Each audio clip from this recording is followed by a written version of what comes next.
Welcome to episode 7 of the Ulysses Unlocked podcast, where we analyze Ulysses by James Joyce one page at a time. Don't forget to hit the like button, subscribe, and leave a comment to support us. Welcome to the deep dive. Today, we're embarking on a truly fascinating journey. We're diving into page 9 of James Joyce's monumental Ulysses. And this isn't just any page. It's like a vibrant tapestry, isn't it? Weaving together Stephen Dedalus's most intimate, sometimes painful memories, his profound philosophical ideas, and just the jarring realities of his mourning. Indeed. And we'll be drawing insights directly from the text itself, of course, but also looking at analyses from the Ulysses Unlocked page 9 sheet, the fantastic Frank Delaney's Read Joyce podcast series, specifically episodes 23 through 26, and also the really detailed Joyce Project commentaries online. Our mission today really is to give you a shortcut to understanding the rich layers of meaning, the surprising historical context, and the sheer psychological depth packed into just these few paragraphs. By the end of this deep dive, you'll see how a seemingly lighthearted pantomime song can actually lead us into exploring artistic invisibility. How very personal grief connects to something much bigger, like a universal cosmic memory, and even how everyday banter about money reveals a complex economic landscape and digs deep into character. Okay, so let's unpack this deep dive then. Let's uncover those intricate details and, the unexpected connections that make Joyce's work so captivating and, frankly, just so endlessly rewarding to explore. So right away, Stephen's mind transports us. We get this vivid flashback, don't we, to his mother laughing at old Race sing in the pantomime of Turko the Terrible. And those lines, they stick with you. I am the boy that can enjoy invisibility. It starts off sounding so almost whimsical, like a kid's song. But, knowing Stephen, it feels like there's got to be more to it than that. You're absolutely right to pick up on that immediate contrast. It's fascinating, isn't it? This juxtaposition between what seems like a lighthearted childhood memory and Stephen's current state, which is, deeply burdened, and the pantomime often just called panto in Dublin. It wasn't silent miming like we might think today. Not at all. Oh, right. It was actually a hugely popular form of musical comedy and spectacle. Really big productions, especially around Christmas time, appealing to adults and kids alike. What sort of shows? Think big, elaborate productions like Turko the Terrible or Sinbad the Sailor. They were just brimming with songs, lively dances, slapstick comedy, and even, direct audience interaction. Like shouting things out. Exactly. The audience was encouraged to shout suggestions, sing along. These shows came over from England but became a real thriving theatrical tradition in Dublin. Turko the Terrible itself, for instance, had been performed there for decades, since about 1873. And Edward William Royce, Old Royce, he was a very well-known English comic actor. He performed in these pantos all the time, even played Turko in a production of Sinbad the Sailor back in 1892-93. Okay. And this specific song about invisibility, it was apparently judged the most successful song in the show by an 1899 review in the Irish Playgoer, so it was well-known, catchy. It's incredible how a catchy tune like that could then resonate so deeply for Stephen. But unpack this artistic invisibility idea for us. It seems quite high-minded, this goal of self-effacement, especially for Stephen, who seems so often consumed by his own ego, his own anxieties. Does he really embody that ideal? Or is there maybe a touch of irony here? That's a crucial question, and it really gets to the heart of Stephen's character and, Joyce's layering. While the song itself is undoubtedly comical in its original panto context, Stephen, in his earlier book, A Portrait of the Artist as a Young Man, connects this very idea of invisibility to the highest forms of literary art. For him, the ideal artist, the dramatic artist, achieves a kind of, godlike transcendence. Right, the detachment. Exactly. It's not about literally disappearing, but about submerging your own ego, your authorial voice into the work, into the presentation of how life is experienced by other people. Becoming, as Joyce puts it, invisible, refined out of existence, indifferent, paring his fingernails. Paring his fingernails. Yeah, it's this sublime self-effacement, a huge goal for Stephen as a writer. And yes, there's definitely irony, as you said, because Stephen right now is anything but indifferent. He's racked with guilt, self-consciousness. Yet it remains his ambitious ideal. So he aspires to be the boy that can enjoy invisibility. Yeah. In this really profound artistic sense. But then how does he connect that to his mother? You mentioned her post-death state giving her a different kind of invisibility. Precisely. Stephen's thought isn't just about his own artistic goals. His mother, in his tormented mind, she's entered what he sees as this ineffable dimension, spiritual plane after death. And in that state, theoretically, she can perfectly recall everything from her life, maybe even by extension, all other lives within this sort of universal cosmic memory we'll get to. So her post-death state gives her a different but equally powerful kind of invisibility and omniscience, a transcendence from earthly limits into this realm of complete awareness. Joyce also plays with this idea, mapping the self-effacing artist onto Shakespeare in the Scylla and Charybdis chapter. Stephen imagines Shakespeare becoming a ghost, a shadow now, through his art, able to inhabit hundreds of characters. Right. And this idea of personality floating free, being able to sort of come and go unseen, it echoes throughout Ulysses. Think of the man in the Macintosh at the funeral who just seems to become invisible. Yeah, that's strange. Or even in Circe, Shakespeare himself appears to Bloom in a hallucination, saying, "Thou thoughtest as how thou wastest invisible." So ultimately, this silly panto song, "I am the boy that can enjoy invisibility," it becomes this profound, double-edged thing for Stephen. It's a metaphor for his high artistic ideal, and it's this poignant, haunting reflection of his mother's omnipresence after death, blurring the lines between creation and dissolution, laughter and loss, showing how the dead, continue to affect the living, even unseen. Hashtag tag tag tag 1.2. The Memory of Nature and Akasic Records. Ulysses lines 263-265. But almost immediately, Stephen's thoughts pivot again from that, whimsical mirth, even with its deeper meanings, to something far more profound and, well, mysterious. Phantasmal mirth, folded away, musk-perfumed, folded away in the memory of nature with her toys.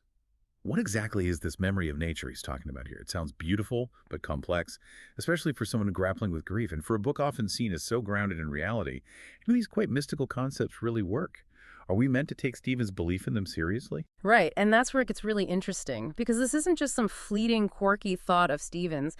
It actually reflects the core philosophical, even mystical idea that Joyce himself explored quite a bit. Stephen's indulging here in a specific theosophical notion, the idea of a universal cosmic memory, often called the Akashic Records. Akashic Records. Yeah. Joyce himself, when he was about Stephen's age, actually expressed belief in something like this. In a 1902 lecture, he talked about a great memory which is greater and more generous than our memory, where no life, no moment of exaltation is ever lost. And later chapters in Ulysses show he kept thinking about this cosmic memory that sort of enfolds everyone's lives. Stephen mentions Akashic Records by name in Aeolus, and the book glances at a similar idea, plasmic memory, in Oxen of the Sun. So in this view, his mother's memories aren't just decaying, they're preserved, folded away in this huge universal library of all human experience. Now Joyce, with his usual irony, sometimes poked fun at Theosophy, especially in the Cyclops chapter. But Stephen's willingness to entertain these ideas shows that complex mix in him skepticism alongside this kind of spiritual longing, maybe as a way to rationalize or cope with something as profound as grief. Okay, Akashic Records. That definitely sounds mystical, almost like something from an ancient myth. Yeah. Can you tell us a bit more about Theosophy and Akasha? Why might Stephen be drawn to this stuff? It does have that mystical ring, absolutely. Theosophy was a philosophy that really took off in the late 19th century. Founded in New York in 1875 by Helena Petrovna Blavatsky, a Russian occultist, it tried to kind of unify different faiths to find one universal truth, drawing heavily on Hindu and Buddhist ideas. It's actually still active in India today. Interesting. So within Theosophy, Akasha, it's a Sanskrit word, means space or sky, is seen as the first material element created from the astral world, the basis of physical existence. Theosophists then combine this with the Hindu idea that you could recall past lives. So they imagine the Akashic Records as this mystical library or encyclopedia containing everything ever experienced in the cosmos, thoughts, actions, everything, all stored on this non-physical astral plane you enter after death. Some believed you could even access it while alive through meditation or hypnosis. And Stephen's specific phrase, the memory of nature, seems to come directly from a theosophical text by Alfred Percy Sinnett, The Growth of the Soul, from 1896. Sinnett wrote about the all but infinite memory of nature preserved in the Akasa. And you mentioned plasmic memory earlier, too. That sounds equally enigmatic. Yeah. How does that fit in? Are there other related ideas he might be tapping into here? Yeah, plasmic memory is very closely related, also found in Theosophy. It refers more specifically to the total memory of the soul's metempsychosis. Metempsychosis. Reincarnation, right? Exactly. The soul's journey through different lives, different incarnations, from lower forms up through human, maybe even towards superhuman states. Joyce actually jotted down plasmic memory in his notes when planning the Oxen of the Sun chapter, which deals with embryology and development.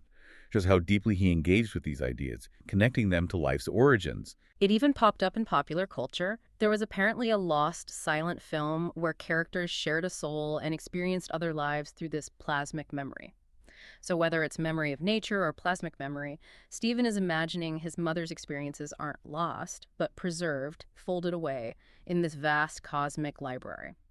What Joyce is showing us here is Stephen's deep engagement with the idea that no moment, no memory is truly lost. Placing his personal grief within this bigger cosmic eternal consciousness, it's an intellectual, spiritual framework beyond just simple remembrance. That raises a key question, though. Was this idea of a universal mind, this cosmic memory, unique to Theosophy? Or were there earlier Western precedents Joyce might also be drawing on? It feels like too big an idea for just one mystical tradition. Not unique at all, and that's a critical point. Theosophy, while influential then, was really building on a very long, rich tradition of philosophical and spiritual inquiry east and west. Think of Dante, for instance. He described entering God's mind as seeing a book that recorded all substances and accidents ever scattered through the universe. That's pretty much a divine Akashic record, right? Yeah, absolutely. And Stephen himself, he's deeply read in philosophy. In the Nestor chapter, he thinks about Averroes and Maimonides, flashing in their mocking mirrors the obscure soul of the world, implying some hidden, deeper consciousness or memory. He also considers Aristotle's theory of a universal soul, the form of forms. And Giordano Bruno, another philosopher important to Joyce, theorized a kind of world soul, too. Okay, so it's part of a much larger conversation. Exactly. Stephen's thought isn't just him being isolated or credulous. It echoes these profound inquiries across centuries and cultures. It shows how Ulysses constantly layers ancient wisdom with modern mystical thought, letting Stephen explore ways to find solace or understanding beyond, say, the Catholicism he's struggling with. Hashtag 1.3. Vivid domestic memories and the ghostly visit. Ulysses lines 265-275. But then, amidst these huge cosmic thoughts about universal memory, Stephen's mind just pivots, almost jarringly, back to these incredibly intimate, almost tactile memories of his mother. He remembers her glass of water from the kitchen tap when she'd approached the sacrament, a core apple filled with brown sugar roasting for her at the hob on a dark autumn evening. And then that line. Her shapely fingernails reddened by the blood of squashed lice from the children's shirts. The vividness is just striking, isn't it? You feel like you're right there. Yes, absolutely. This is quintessential Joyce, isn't it? That seamless, almost instant blend of the profound and the mundane, the abstract and the deeply personal. These grounding sensory details are crucial for understanding the raw, visceral nature of Stephen's grief. The domestic images highlight the intimacy he had with his mother, but also the harsh realities of her life, her struggles as a mother. A glass of water before communion, a simple comfort like a roasted apple, and then that stark, almost shocking image of her killing lice. These details make her loss so poignant. They show the everyday acts of care, the sacrifices, the often unpleasant side of family life that made up her existence. It's a powerful way to make her abscess and his memories incredibly tangible. A full, complex portrait. And then it gets even more haunting. The dream sequence. Her ghost appearing to him. The description is just incredibly detailed, visceral. In a dream, silently she'd come to him, her wasted body within its loose grave clothes, giving off an odor of wax and rosewood. Her breath bent over him with mute secret words, a faint odor of wetted ashes. It's not just seeing a ghost, it's like a full sensory assault. Immersing him, and us, in the horror of her death. It's chillingly beautiful writing, but horrifying too. This passage is hugely significant, not just emotionally, but also for how meticulously Joyce crafted it. He actually revisited and refined this single sentence multiple times over several years. Really? He kept tweaking it. Oh, yes. It shows his dedication to finding that ideal shape for his prose. He first wrote a version in a notebook in Trieste around 1908. Then, just in Telemachus alone, he reworked it twice, making these tiny, almost imperceptible changes that have huge impact, like foregrounding silently emphasizes the spectral, terrifying nature of her visit. He replaced habit. She wanted to be buried in a nun's habit with the more evocative, somber grave clothes. Immediately links her to the grave. He changed, gave out an odor to giving off an odor makes it feel more immediate, present. And he adjusted the phrasing around her breath. Initially, it was mute, reproachful, but he softened it slightly to mute secret words, adding more mystery, maybe amplifying Stephen's guilt. Wow. That level of detail. It's this constant searching for an ideal shape within a mass of words, revising, refining, perfecting the language. It's a hallmark of Joyce's style, and it perfectly mirrors Stephen's own calling as a poet, his dedication to the precise power of language. And that specific phrase, wax and rosewood, it keeps coming back, doesn't it? This isn't the only time we get those sensory details. It's like a recurring motif, a nightmare he can't shake. Indeed. Its recurrence is absolutely typical of Ulysses, a brilliant example of Joyce's leitmotif technique. Once a phrase, an image, a sensory detail gets established, it can reappear anytime, subtly or explicitly, pulling your thoughts right back to its first complex associations, the emotional weight it carried. After appearing twice here in Telemachus, wax and rosewood echoes later. In Nestor as an odor of rosewood and wetted ashes. In Proteus as a ghost woman with ashes on her breath. Right. I remember. It's like a musical theme signaling Stephen's internal state, his inability to escape this memory. And in the massive Circe chapter, this happens hundreds of times. Reading Circe becomes an exercise in recalling the whole book through these embedded textual memories. It just underscores how deeply Stephen is haunted by his mother's death and how those specific sensory details, the smell of her coffin, likely wax and rosewood, common materials, That's right. and her dying breath, the wetted ashes, maybe from a censer at the bedside, or even the literal ashes of her dying body, how they're indelibly imprinted on him. Forever linked to his guilt, his grief, his struggle with faith, a physical manifestation of his inner turmoil. So, as this ghost appears, making his torment worse, Stephen remembers the Latin prayer chanted at her deathbed. Liliata, rutilantium de confessurum turmas circumdet, ibilentium te virginum chorus excipiat. That memory of the sacred ritual, right next to her haunting appearance and his own sense of spiritual failure. It must be incredibly intense for him. He's not just grieving, he's wrestling with guilt over his lost faith. You've captured that spiritual anguish perfectly. The prayer translates to, "May the troop of confessors, glowing like lilies, surround you. May the choir of virgins, jubilant, take you in." It's a prayer straight from the Roman Catholic rituals, specifically for the death agony, meant to be said at the sick person's bedside in their final moments. And the notes even say it could be read by a layperson if a priest wasn't there. So, a common, accessible part of a Catholic deathbed scene, then. Stephen's memory of these exact words isn't just here. He recalls them multiple times, Scylla and Charybdis, Circe, Ithaca. This recurrence really highlights the profound religious context of her death. His own lingering guilt he feels he failed her by not praying, and his ongoing, unresolved struggle with Catholicism. He feels, on me alone, the burden of her dying eyes, staring out of death, which he thinks were meant to shake and bend my soul. He sees her death and his inability to meet her dying wish for prayer as this direct challenge to his faith, his very being, a cosmic indictment. And then that moment of just visceral horror and rejection, Stephen cries out, "Ghoul, chewer of corpses, no, mother, let me be and let me live." That is such a stark, almost unimaginable transformation of his mother in his mind, from grieving memory to this consuming monster. What could possibly drive him to that? It's truly fascinating and profoundly disturbing, isn't it? How his grief, his guilt, maybe even suppressed anger and revulsion at death itself just transmutes her image into something terrifying. A ghoul is indeed, as Stephen defines it, a chewer of corpses. In ancient Bedouin folklore, the ghoul was this wily, shape-shifting demon living in desolate places, tricking people and eating their flesh. Originally, maybe they just ate bodies from graves, but that became their main horrifying role after the stories entered Western culture, primarily through Antoine Galland's 18th century translation of 1001 Nights, The Arabian Nights. Joyce owned an Italian translation, so he definitely knew this tradition. Stories like Amina, who secretly feasts on corpses in a cemetery. And Joyce even uses it later in Circe. A beagle literally takes on Paddy Dignam's ghoul-eaten face after supposedly eating parts of his corpse. And the ghoul's ability to shapeshift, often into hyenas or their victims, that's key folklore too. Blurs the lines. So he's actually projecting this monstrous, consuming image onto his own mother, the woman he loved and grieves for. That's a really disturbing psychological twist, like he's trying to push away his own torment. Absolutely. In Stephen's tormented imagination, his mother tragically transforms from this beloved, nurturing figure into a consuming, spectral monster. He even screams, "The ghoul, hyena," when she appears again in Circe, this time her face worn and noseless. It just blurs all the lines, human and animal, living and dead, nurturing and putrefying.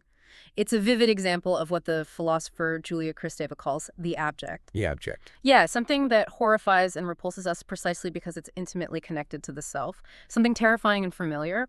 This whole Arabian thread, ghouls, corpse-chewing it, ties into the novel's bigger themes. Mortality, the continuity between species, like dog's body, cannibalistic undertones, potted meat, and that concept of metempsychosis we touched on. It vividly shows the profound psychological torment Stephen's in, trapped between love for his mother and revulsion at what death has made her in his mind, all tangled up with his own spiritual failings and guilt. It's a testament to how grief can manifest in deeply unsettling ways, making the familiar horrifying, forcing Stephen to confront not just death, but his own complicity in a faith he rejected. So just as Stephen hits this absolute peak of inner turmoil, wrestling with ghouls, ghosts, guilt, philosophy, a voice just shatters the moment. "Kinch ahoy!" Buck Mulligan's voice sang from within the tower. It came nearer up the staircase, calling again. "Dedalus, come down like a good mosey. Breakfast is ready. Haynes is apologizing for waking us last night. It's all right." The contrast couldn't be starker, could it? From existential horror to breakfast and a casual apology. It's almost a relief, even for us reading it. It's such a classic Joycean move, isn't it? That abrupt intrusion. And it shows the novel's dynamic shifts in consciousness so well. Buck Mulligan consistently serves as this vibrant, often jarring counterpoint to Stephen's intense introspection. He's like an external force, almost a force of nature. Yeah, pulling back. Pulling Stephen often quite rudely or irreverently back to the mundane, immediate realities of sharing that tower. It is almost a relief valve, like you said, even though Stephen is described as still trembling at his soul's cry. For just a fleeting moment, the outside world offers warm running sunlight, and in the air behind him, friendly words. An escape, however brief, from that dark, suffocating labyrinth of his own mind. And the mention of Haynes apologizing, that also sets a slightly less confrontational, maybe more conciliatory tone for the morning than what we saw earlier with Buck's teasing. Perhaps a momentary lull in the tension. Right. This back and forth, this oscillation between profound internal states and abrupt external interruptions, it's a hallmark of the book. A constant reminder of the inescapable demands of daily life, even when you're in the middle of an intellectual or emotional crisis. Hashtag 2.2, Money Matters, and Dublin slang. Ulysses Lines 287-295. But any tiny bit of relief Stephen might have felt just vanishes instantly. Buck, ever the pragmatist, shifts from morning greetings straight to hitting Stephen up for a loan. "I told him your symbol of Irish art. He says it's very clever. Touch him for a quid, will you?" A guinea, I mean. This just plunges us right back into the very real, often petty financial realities of their lives, doesn't it? Feels so familiar, that quick switch from philosophy to cash. Absolutely. And this moment immediately throws us into the intricacies of Dublin's 1904 monetary system, which was the British pound sterling, of course. But it operated very differently back then. It wasn't decimal. You had 12 pence to a shilling and 20 shillings to a pound, meaning 1 pound was worth 240 pence. Right, sad rates. Exactly. So you'd see sums written like 4 pounds, 3 shillings, 10 pence, or sometimes condensed like 2 pounds, 19.3 later in the book. The point isn't just the numbers, but how complex their financial world was, even for basic transactions, different coins, different names. And those specific terms Buck uses, quid and guinea, they're clearly not just technical terms. They're part of that rich everyday slang, and they tell us something about Buck, too. Precisely. This is where that rich tapestry of Dublin slang makes the dialogue so authentic, so revealing. Quid was just a very common informal slang for a pound, 20 shillings, like we might say buck for $1. But then Buck immediately corrects himself, a guinea, I mean. Now, a guinea was 21 shillings. More money. Not only more money, but it carried this more fashionable, almost gentlemanly connotation. It was the kind of sum quoted in high-class places, doctor's fees, tailor's bills, even though actual guinea coins hadn't really been minted since the early 1800s and were rarely seen. So this little correction from quid to guinea, it instantly shows Buck's pretense, his aspiration, his desire to sound more sophisticated maybe, and ask for a slightly larger, more elegant sum, even if he's basically just asking Stephen for breakfast money. Right. It's all performance with him. Pretty much. Yeah. A small detail that speaks volumes. And Stephen, rather surprisingly, just agrees without much fuss. "I can get paid this morning, if you want it." He seems remarkably casual about lending money he hasn't even got yet. I mean, I'd be counting every penny. It feels almost reckless. No, it's more than almost reckless. It powerfully reflects Stephen's notorious prodigality, his somewhat heedless attitude towards money, especially when he has it.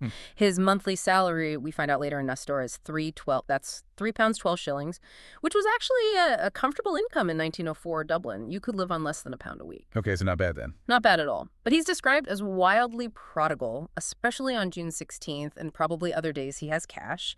Hugh Kenner figured he burns through about £1 a day drinking and treating people. £1 a day? Yeah, a huge sum when stout was only 2p a pint. To put it in perspective, £1 in 1904 was worth roughly 150 times what £1 was in, say, the year 2000. So spending £1 a day is like spending £150 a day in 2000 terms. And there's that story later in Eumaeus where his carelessness with money, especially when drunk, is really clear. He tries to lend a penny or two to Coralie, but accidentally pulls out half-crowns 30 times more valuable. No way. And he just gives one to Coralie anyway, seemingly unfazed. Okay, that really puts his casual agreement here into perspective. Yeah. So his financial carelessness is a major character trait. Absolutely. And it contrasts so sharply with Leopold Bloom's meticulous financial prudence. Bloom has savings, a life insurance policy, and especially that £900 in Canadian government stock. Right, Bloom is careful. Very careful. That £900 alone would make Bloom quite comfortable by 1904 middle-class standards, equivalent to about £135,000 in £2,000. So Buck's audacious request and Stephen's easy, almost careless agreement, they highlight these fundamentally different attitudes towards money, responsibility, their places in society. For Stephen, money seems almost abstract, a means for immediate gratification or maybe an intellectual gesture. For Bloom, it's about security, planning, careful navigation. This tiny exchange sets up so much. Hashtag 2.3, the omnipotent sovereigns and Coronation Day, Ulysses lines 296-305. And Buck is just absolutely delighted at the prospect of getting this loan. 4 shining sovereigns, Buck Mulligan cried with delight. 4 omnipotent sovereigns, and then in true Buck fashion, he bursts into song. Oh, won't we have a merry time drinking whiskey, beer, and wine on Coronation Day. His exuberance just jumps off the page. It's a complete mood shift, almost a party starting. It's another brilliantly layered moment, isn't it? Packed with historical and cultural references that tell us so much about Buck. A sovereign was the actual gold coin version of a pound, a substantial piece of money back then. Wow, a gold coin? Yeah, named for the image of the king on it.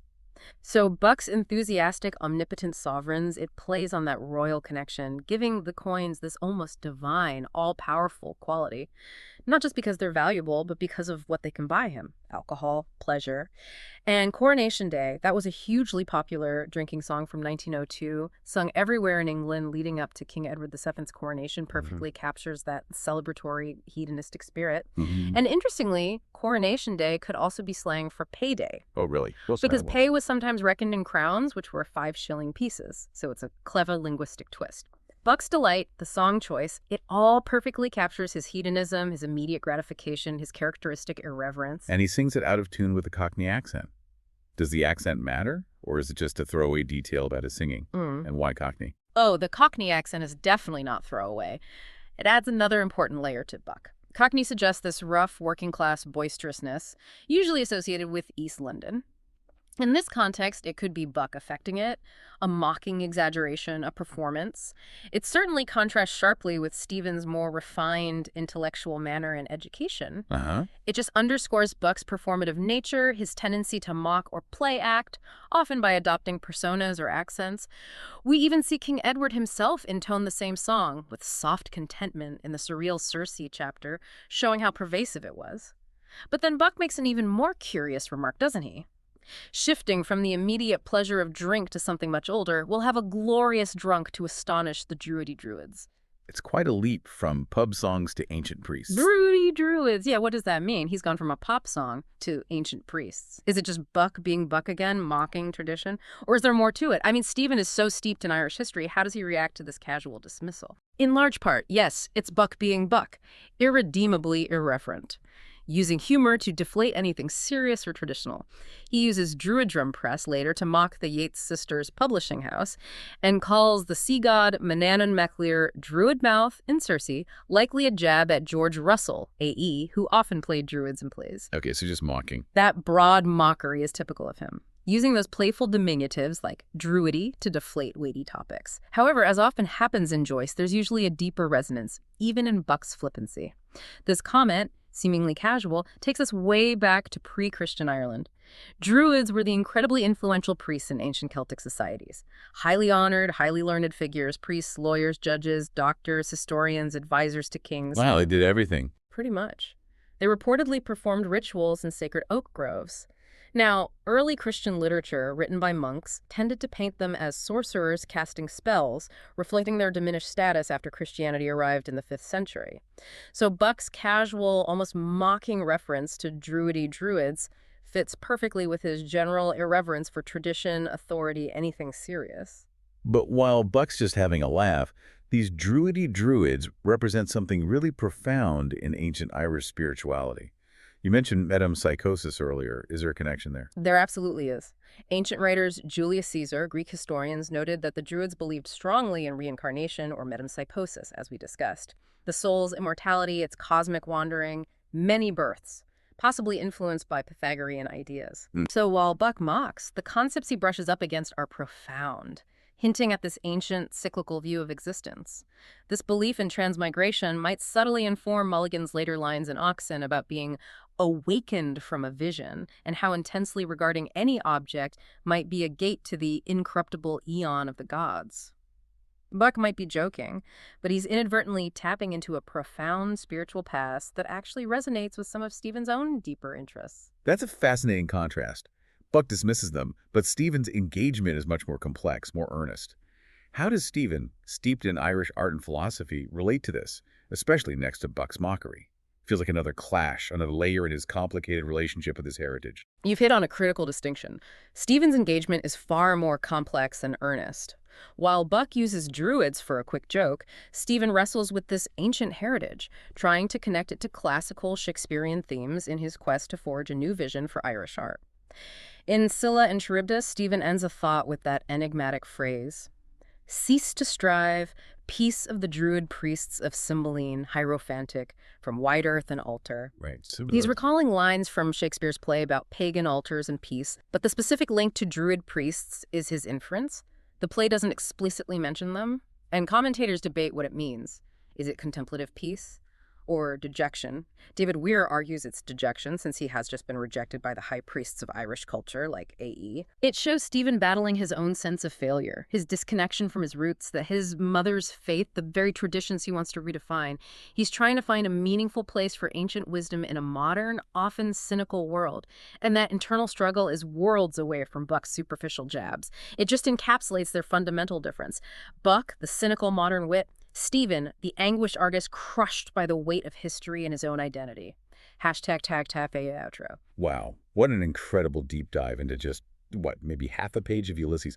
We've journeyed from Stephen's really deep personal grief, seeing his mother's haunting ghost, exploring the cosmic ideas of Akasic records, and then, bam, pulled right back to the jarring yet somehow vividly human interruption of Buck Mulligan, complete with his boisterous drinking songs and demands for omnipotent sovereigns. It's really a whirlwind of emotion, philosophy, and just everyday reality. It truly is. And what we've seen today is just a microcosm of Joyce's genius, isn't it? How he interweaves the lighthearted with the profound, the deeply personal with these universal philosophical and religious themes, and the mundane details of everyday life. They're packed with rich historical and cultural context, the intricate layers of meaning, the meticulous crafting of the language, the vibrant characters. It just makes every single paragraph, every line, practically every word a revelation, inviting endless interpretation. Yeah.